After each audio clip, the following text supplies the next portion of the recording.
आहा, क्या बात आहे, क्या बात आहे. काय होणार आहे पोटाचं माझ्या.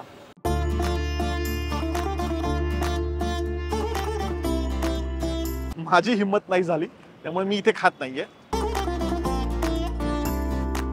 काय खावण काय नको असं होतंय मला. धपाटे का धपाटा आहे म्हणजे.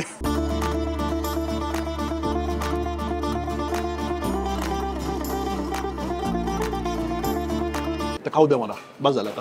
नमस्कार मंडळी, वेलकम बॅक टू सुकीर्त. जी आपली महाराष्ट्र फूड टूर चालू आहे आणि त्यामध्ये आपला मराठवाडा दौरा चालू आहे. मी तुम्हाला प्रॉमिस केलं होतं की मी लातूरचा दुसरा भाग घेऊन येईन. पहिल्या भागामध्ये आपण बरेच आयकॉनिक स्पॉट कव्हर केले. या भागामध्ये आपण बघणार आहोत की लातूरकर नाश्त्याला काय काय खातात.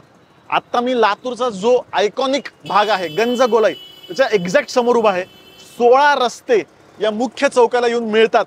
तर चला आपण लातूर परत एक्सप्लोर करूयात. भाई आपली सवारी दिवसभराची ही आहे आज.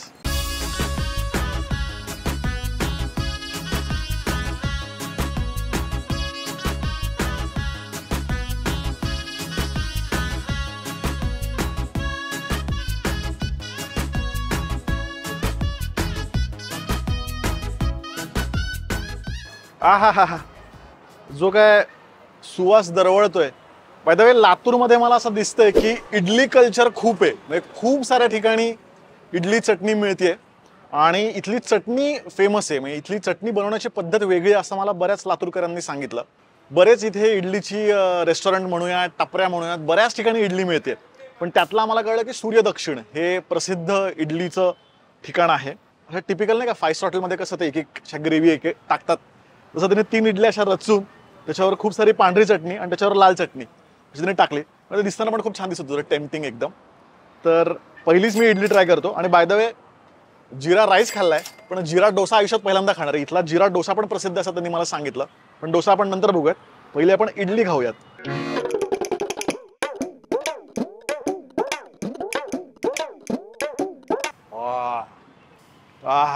झाला आय गेस. एका घासात 8 तासाचा प्रवास वसूल झालेला आहे. मुलायम हा जो शब्द आहे ना, मुलायम, तर इडली टेरिफिक आहे. म्हणजे एकदम छान शिजलेली. मला डायरेक्ट हुबळी किंवा दावणगिरीला गेल्याची आठवण आली. अशी मुलायम त्याची डायरेक्ट विरघळते तोंडामध्ये, चावायची पण गरज लागत नाही. आणि म्हणतात ना की गेम चेंजर जी आहे ती चटणी आहे. कारण याला हलकासा शेंगदाण्याचा स्वाद आहे. लाल चटणी थोडी तिखट आहे आणि पांढरी माइल्ड आहे. आणि त्यांनी ते तसं कॉम्बिनेशन करून आपल्याला दिलंय. म्हणजे सोलापूरला मेदूवड्यासोबत मी एक अशी शेंगदाणा चटणी खाल्ली होती, पातळ चटणी. तशीच याची चव आहे, त्याच्या जवळ जाणारी. पण अगेन लातूरचा एक वेगळा फ्लेवर पण आहे त्याला. म्हणजे सांबाराची गरजच लागणार नाही, इतकी अप्रतिम चटणी आहे. आणि ज्या पद्धतीने म्हणजे जनरली काय होतं, इडली अशी कच्ची होते खूप, किंवा चावताना आपल्याला चावत राहावी लागते, ती फिरत राहते तोंडामध्ये. पण इतकी ही मुलायम इडली आहे ना, हा स्पंज असतो ना, स्पंज एखादा, तशी इडली आहे. मी सांबारावर पण ट्राय करतो. सांबार एकदम वेगळे, असा रस्सम कसं असतं त्या टाईप सांबार आहे. पण सांबारापेक्षा चटणी एक नंबर. आता आपण जिरा डोसा ट्राय करून बघूयात. आधी नुसतं डोसा, नेमका तो गार झाला इडली खाताना. खूप सारे जिरे त्याच्यामध्ये. अगेन जिऱ्याचा स्वाद काय असं वेगळ्या डोशाला काय ऍड करत नाहीये. एक नवीन प्रयोग म्हणून ट्राय करू शकता. मला असं वाटतं की या चटणी बरोबर जगातला काही का भारी लागेल माहितीये का, इतकी छान चटणी आहे. म्हणजे पोहे पण जातील, कुठली गोष्ट जाईल. टिकणार असेल तर डबाभर चटणी मी पुण्याला घेऊन जाईन, इतकी अप्रतिम चटणी आहे. जनरली इडली म्हणलं की आपण खोबऱ्याची चटणी एक्सपेक्ट करतो आणि खोबऱ्याची चटणीच मिळते मॅक्सिमम वेळा. पण शेंगदाण्याची चटणी इतकी अप्रतिम त्याच्यासोबत जातीये आणि वेगळाच फ्लेवर आहे. ही शेंगदाण्याची चटणी आहे कम्प्लिटली पातळ केलेली. मी म्हणून खोबऱ्याची विसरून गेलो मी, इतकी ती कॉम्प्लिमेंट करते. बरं, लातूर मधला इडली चटणी पॅटर्न आपल्याला लई आवडलाय. आणि मला असं वाटतं की इतक्या ठिकाणी जर मिळतीये तर फक्त एका ठिकाणी नको, तर काही गाड्यावरची इडली चटणी पण आपण ट्राय करूयात. आम्हाला समजलं की गवळी नावाचा इथे एक गाडा आहे, पण त्याचं म्हणे काहीतरी बोटाला लागलंय म्हणून आज तो बंद आहे. पण आपण उद्या तिथे इडली चटणी नक्कीच खाणार आहोत. आणि आत्ता मला असं वाटतं की इडली चटणी खाल्लंय, ब्रेकफास्ट झालाय, तर काहीतरी गोड खाऊयात. आणि इथे जिलेबी पण अप्रतिम मिळते. तर बघा इथली लातूरची जिलेबी कशी येते. चला.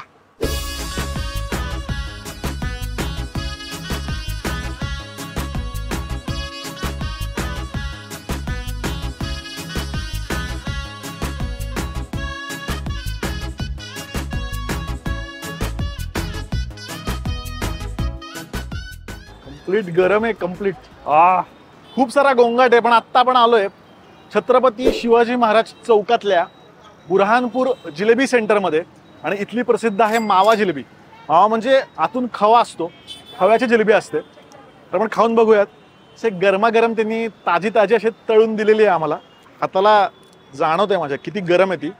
बापरे, लगेच खाता येणं अवघड आहे. हा फार त्रास असतो माहिती आहे का, अशा हातात दिसतंय आपल्याला आणि खूप जास्त गरम आहे त्यामुळे खाता येत नाही. तर आपण खाऊन बघूयात आणि सांगूयात कसे. मुख्य चौकात असल्यामुळे खूप लोक जमतात आणि असे बघतात काय चाललंय.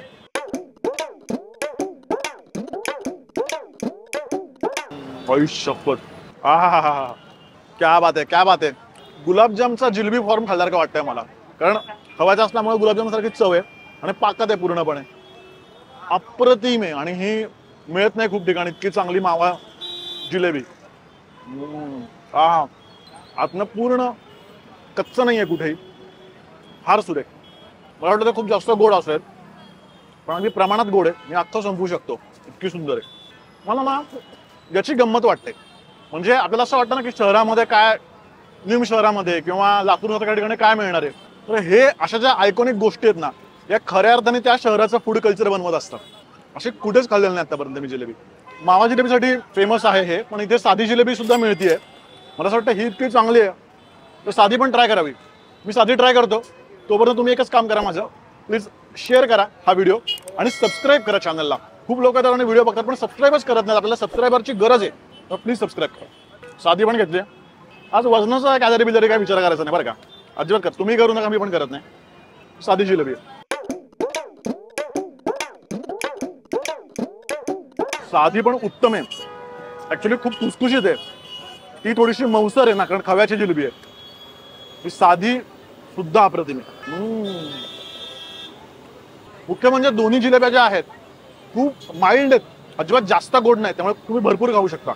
थोडीशी आंबट गोड चव आहे आणि जी खव्याची आहे म्हणजे मावा जिलेबी जी आहे पूर्णपणे गोड आहे.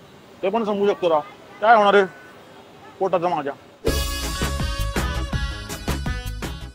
जिलेबी खाल्ल्यानंतर काहीतरी आता तिखट खाऊयात. म्हणजे तिखट खायचं मग गोड खायचं, मग गोड खायचं मग परत तिखट खायचं, असं चालू ठेवायचं.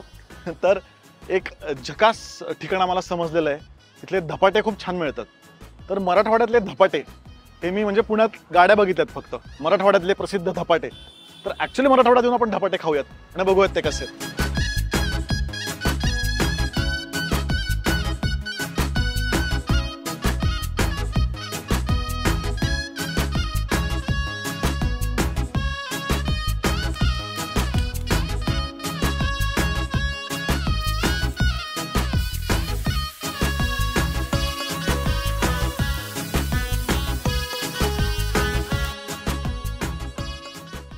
इथले प्रत्येक पदार्थ असे एकदम वेगळ्या पद्धतीने ट्विस्ट करून देतात असं मला वाटतंय समाव. कारण बघा ना, पोह्यावरती तळलेले शेंगदाणे त्यांनी टाकलेत, सोबत दही दिलंय आणि पापड, पोह्याची थाळीच वाटावी अशा पद्धतीने दिलंय. आणि बरं, आम्ही शूट करतोय म्हणून आम्हाला स्पेशल देतात असं नाही. तर मी जेव्हा आलो तेव्हा बाकीच्या टेबलांवर पण बघितलं, तर प्रत्येक टेबलावर ते अशाच पद्धतीने सर्व करतात. मग छान वाटतं कधी कधी की म्हणजे तुम्ही मनापासून काहीतरी डिटेलिंग त्याच्यामध्ये ऍड करता आणि अजून काहीतरी. साधाच पदार्थ असतो, पोहे आपल्या रोजचा पदार्थ आहे, पण तो स्पेशल करायचा प्रयत्न करतो. त्यामुळे ही छान गोष्ट दिसते इथली. तर आपण इथे धपाटे सांगितलेत आणि पोहे सांगितलेत, तर मला खूप लोकांनी सांगितलं की पोहे खाच इथे, इतके उत्तम पोहे मिळतात. रंग जो आहे तो खूप फिका आहे याचा, असं दिसताना तरी दिसतंय.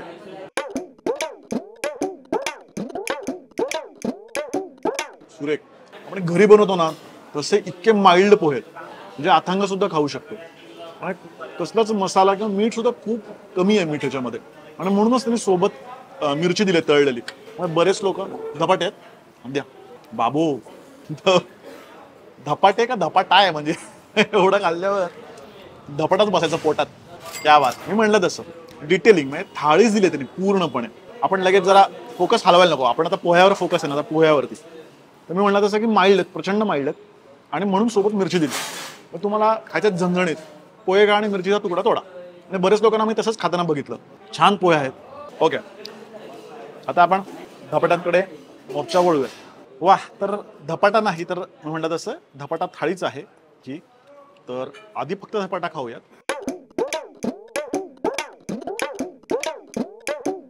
हे धपाटे जे आय थिंक याच्यामध्ये मिश्र धान्य आहे, म्हणजे ज्वारी पण आहे, गहू पण आहे, बेसन सुद्धा आहे आणि त्यांनी बनवताना थालीपीठासारखंच बनवलं, म्हणजे आधी थापलं आणि मग ते तव्यावरती. आणि म्हणलं तसं याची चव जी आहे ना ती आपली भाकरी गार जर कशी लागते तशी लागते. तो मसाला आणि तो मसाला पण खाताना नाही जाणवत, मग चावताना तेव्हा त्या मिरची ओवा याची आफ्टर टेस्ट येते. याची चव ना मसाला भाकरी असते ना त्या पद्धतीची आहे, हे थालीपीठ खाल्ल्याचा फील नाही आहे याच्यामध्ये. तर आपण नाही जवस चटणी, आणि ही खूप टेम्पटिंग आणि हे काहीतरी वेगळं प्रकरण दिसतंय मला. जवस चटणी दह्यात मिक्स करून त्याने दिली आहे.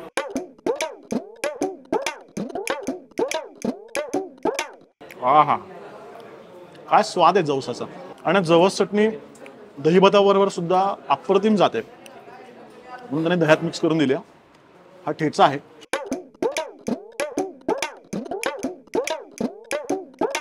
ठेचा पण छान आहे, माइल्ड आहे, अजिबात खूप जास्त जाळ नाही आहे.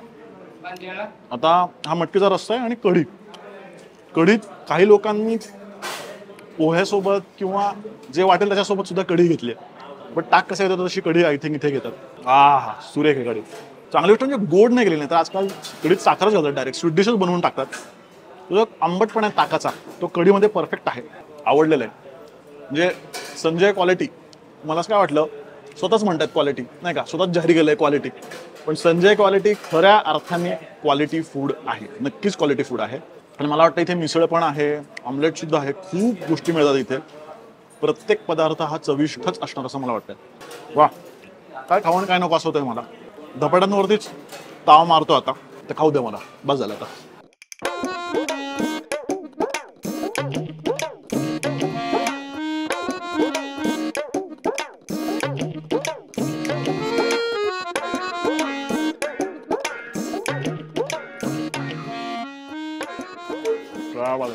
आमचा जो कॅमेरामॅन आहे प्रथमेश, त्याची ही असं म्हणजे रेकमेंडेशन होतं की भरपूर ठेचा आणि भरपूर दही घेऊन खा, आणि ते खरीच भारी लागतंय बरं का, भारी लागतंय ते.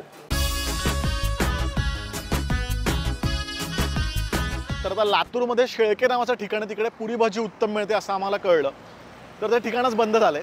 तर बऱ्याच लोकांनी मला कमेंटमध्ये सांगितलं होतं की बिडवे इंजिनिअरिंग कॉलेजच्या जवळ चुलीवरचे पोहे मिळतात, आणि जनरली पुणेकर चुलीवरच्या या शब्दाला खूप ऑब्सेस्ड असतात. त्यामुळे चुलीवरचं मटण असू दे किंवा चुलीवरचं आईस्क्रीम, चुलीवरची कुल्फी, वाटेल ते चुलीवरचं असलं की आपण लगेच तिकडे जातो. त्यामुळे चुलीवरचे पोहे आयुष्यात पहिल्यांदाच ट्राय करतोय. तर बघूया, गावाच्या शहराच्या खूप बाहेर आलोय आम्ही, तर हे पोहे बघूयात. आय होप की चांगले असतील चुलीवरचे पोहे.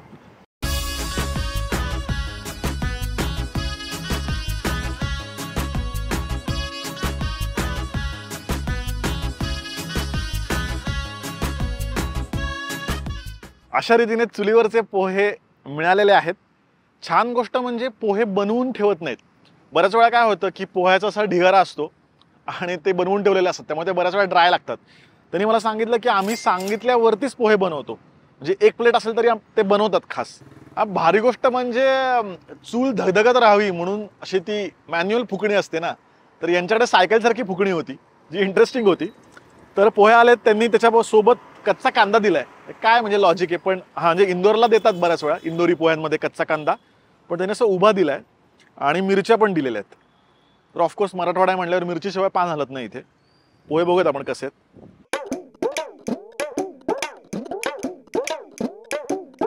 का पोह्यासारखे पोहे आहेत, म्हणजे बनवताना मला वाटलं की खूप भारी चव लागेल, वास वगैरे जो येत होता नाही एवढे खास नाही आहेत. कारण असं की थोडे कच्चे वाटतात मला, नीट भिजवले गेलेले नाहीत, कारण आपण ऑर्डर दिल्यावरच ते पोहे भिजवतात, त्यामुळे कच्चे लागतात पोहे. आणि बाकी चव ओके ओके, म्हणजे खास खायला यावं असं काही पोहे नाही आहेत.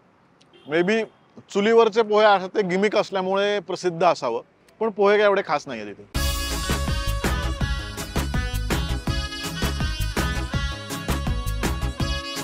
ओके, तर झालं असं की आपण कालच सूर्यदक्षिणची इडली खाल्ली आणि लातूरचा इडली पॅटर्न आपल्याला खूप आवडला.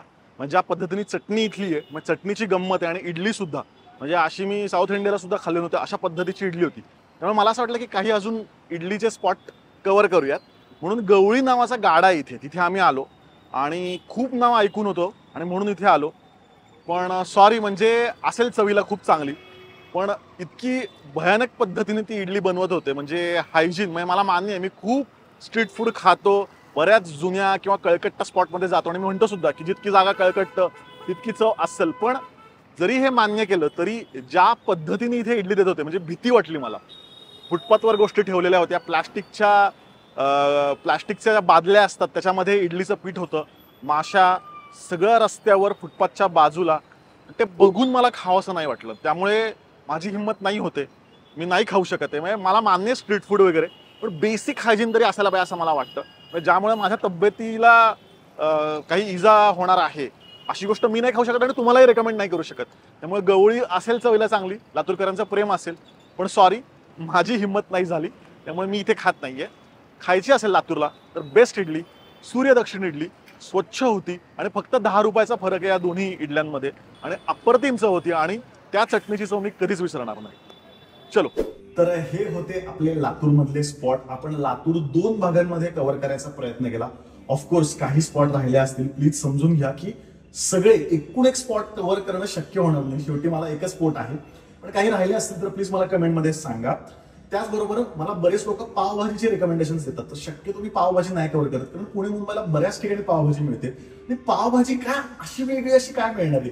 तर सोलापूर असेल, लातूर असेल, अशा ठिकाणी मला तिथले लोकल पदार्थ किंवा तिथली स्पेशालिटी ट्राय करायला जास्त आवडेल. त्यामुळे मी शक्यतो पावभाजी कव्हर करायला जात नाही. तुमचे काही रेकमेंडेशन्स असतील तर मला प्लीज सांगा. फक्त गावाचं नाव सांगू नका, तर गावाचं नाव आणि तिथे मिळणाऱ्या गोष्टी याची छानपैकी लिस्ट द्या, तर ते पण आम्ही कव्हर करायचा प्रयत्न करू. महाराष्ट्रातला प्रत्येक जिल्हा म्हणजे शक्यतो प्रत्येक जिल्हा आपण कव्हर करायचा प्रयत्न करणार आहोत महाराष्ट्र फूड टूर अंतर्गत. आता पुढचा जिल्हा आपण बघूया कुठला असेल. असेच खाण्याचे इंटरेस्टिंग व्हिडिओ आपण दर बुधवारी घेऊन येणार आहोत आणि सोमवारी सुद्धा आपण एक इंटरेस्टिंग सिरीज आणणार आहोत. त्यामुळे सोमवार आणि बुधवार चुकवायचा नाही. तोपर्यंत हॅपी जर्नी.